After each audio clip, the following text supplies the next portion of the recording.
Coming up on the Sky News Daily with me, Darren McCaffrey, Greta Thunberg did not make it to Gaza with her aid. Instead, the boat she was on was boarded by the Israeli military and all the activists detained. So we're asking today, what did she and the others achieve?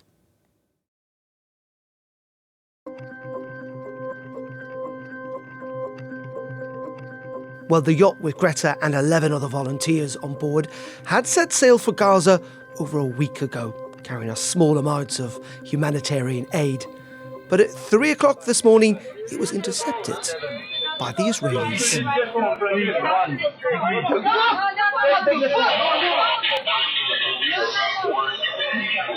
Now, that's audio released by the activists of the moment we think it happened. Israel has branded it a selfie yacht and said that the activists will have to watch footage of the October 7th attacks by Hamas before they're allowed to return home to their countries. Our Middle East correspondent, Ali Bunkall, is in Jerusalem. And Ali, just give us a sense of who was on this boat. So there were 12 activists, many of them French nationals, probably the two most prominent figures on board, a French MEP and also Greta Thunberg, the Swedish activist, best known, of course, for her environmental campaigning, but also increasingly has taken a pro-Palestinian stance in recent years and obviously has a big global following. She was, I think, probably the most prominent person on board this yacht. There were others. Liam Cunningham, the Game of Thrones actor, wasn't on board the yacht, but was there in Sicily, in Catania, just before it set sail to give his support for it. So quite a lot of global support for it, but equally that's countered by many others wondering exactly what the purpose of it really is. Just on that point, there was food on board, wasn't there? But in the end, this was also about publicity, really, wasn't it? I think even the activists would accept that. So I suppose they were trying to achieve, three things. Firstly was to try and break a naval blockade, an Israeli naval blockade of Gaza that has been in place for many, many years, which ostensibly is there to stop weapons being smuggled into Hamas, but also prevents normal kind of shipping coming and going from Gaza, and also actually often hampers the work of Gazan fishermen, at least it did in peacetime. So to try and break that blockade. Secondly, they were carrying some aid on board, baby formula, nappies, medicine, etc. I mean, they're on a yacht, so they were pretty limited in what they could carry. The Israelis have said that it amounted to basically a single truckload. And so it was never going to make a difference to the people of Gaza. That definitely was more symbolic than anything else. And then thirdly, they will say raise publicity for the humanitarian crisis inside Gaza and for what's going on at the moment, and there genuinely is a humanitarian crisis in Gaza. But the Israelis and any critics of this yacht will say they were also trying to raise their own personal publicity. The Israelis this morning have described it as the selfie yacht, suggesting they'd spend all their time basically filming videos and taking photos for their own Instagram. But from the outset, the Israelis very clear they're not going to allow it to break the blockade. And then we had effectively it being stopped in the early hours of this morning.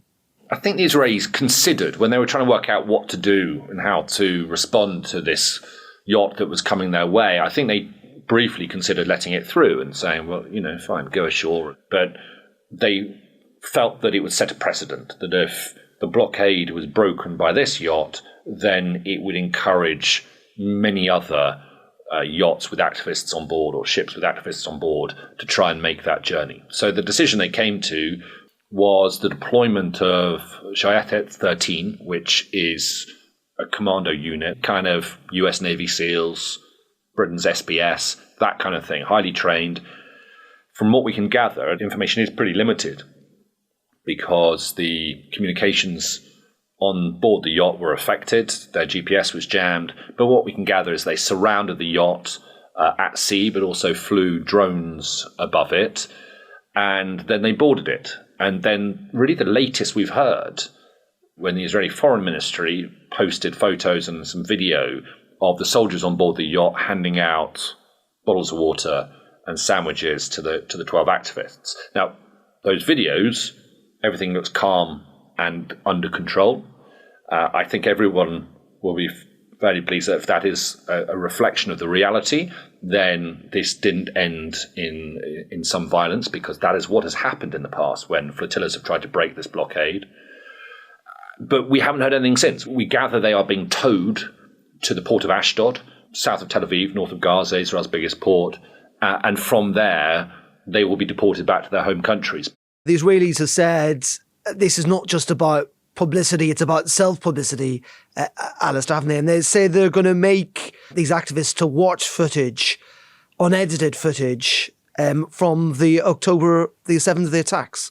Let's make no mistake. I mean, there is a sort of a propaganda element to this on both sides. You know, obviously for the activists, there is a propaganda element of trying to, well, at the very least, challenging Israel by sailing towards Gaza and then hoping to break the blockade and land ashore in Gaza and to raise a sort of an awareness there. And from the Israeli point of view, there is a propaganda element to it as well. You know, they have tried to execute an operation to board this vessel with minimal fuss and then have told the world how they've done that. And then they will, we're told, under the orders of Israel's defense minister, they will make these activists watch the 43-minute video that is totally uncensored. It was put together not long after October the 7th, and it's a compilation of sort of raw footage from October the 7th, from multiple different sources, from Hamas body cameras, from dash cams on cars, from videos, mobile phone videos, you name it, put together to show, you know, just the atrocities that took place on that day. And they've used it to show it to journalists like myself in Israel and around the world, diplomats, politicians, to make everybody aware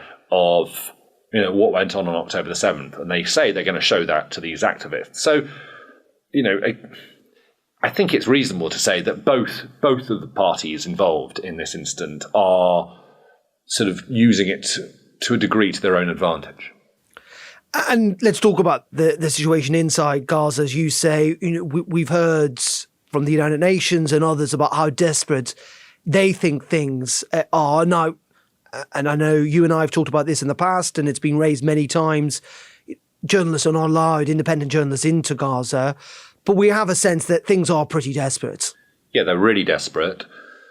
You're right. Independent journalists, international journalists like myself and others working for major news organizations cannot get access into Gaza, except if we are invited in on rare occasions by the Israeli military for brief and limited embeds. And so we all rely on journalists within Gaza, who many organizations, including Sky, have employed for a number of years. So we know from that source that the humanitarian crisis is acute. We also hear it from international organizations, the United Nations. We also have heard it from international medics who have been operating in Gaza for brief stints. Recently, there were 3 or 4 British medics who, you know, very publicly were sending videos out multiple times a day about the desperate situation within inside hospitals and the lack of medicine and the lack of fuel to run electricity and generators, etc. So we can build up a pretty good picture day by day of the humanitarian crisis inside Gaza. But, you know, it is the subject to a lot of debate, to put it mildly, as to how bad it is. It's never quite reached famine status. That is actually a sort of a defined legal status, really. It's never quite got to that point, but it is at the point where a very large number of Palestinians in Gaza are now severely malnourished, particularly children who are not getting the nutrients and the food they need, especially babies. And that then has knock-on consequences. It's not just about people being hungry. Of course, that's a major factor. But when people get very hungry over a long period of time, they get desperate. And when people get desperate, the security situation starts to break down. So the lack of humanitarian aid has huge consequences on a number of different levels. Finally, Ali, how does Israel respond to this? Because I think it is fair to say that the calls from quite a few now in the international community, allies of Israel, about what's happening in Gaza are getting louder. This will almost certainly not be the last attempts by activists and others to raise attention to what's happening in Gaza. Is there a sense from where you are in Jerusalem that Israel may change direction, or that they simply are not really responding to this increasing pressure?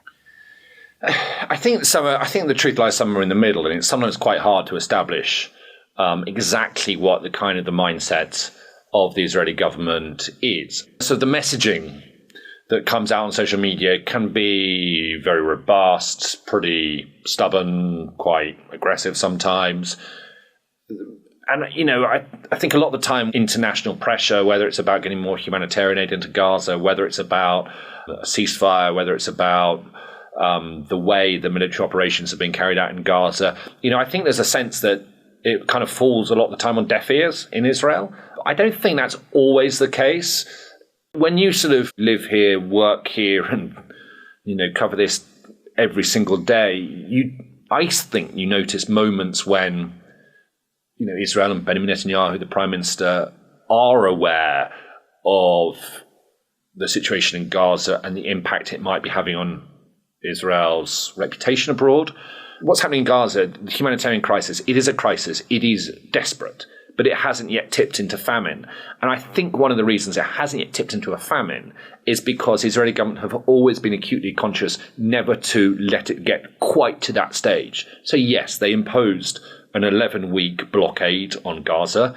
But one of the reasons that they started to allow limited aid back in is because they recognized that it was getting to a moment, a sort of a tipping point in terms of the humanitarian crisis. Normally it's the Americans who have the biggest influence over what the Israelis are doing. And it's often not really that noticeable. But, sometimes after the event, you suddenly realize actually that kind of situation has changed slightly. Why has that changed? Well, probably because of the pressure they've been coming under globally to change. Alistair Bunkall, for us in Jerusalem, thank you very much indeed for your time today. Well, that is it for us on Sky News Daily today. We're back again tomorrow.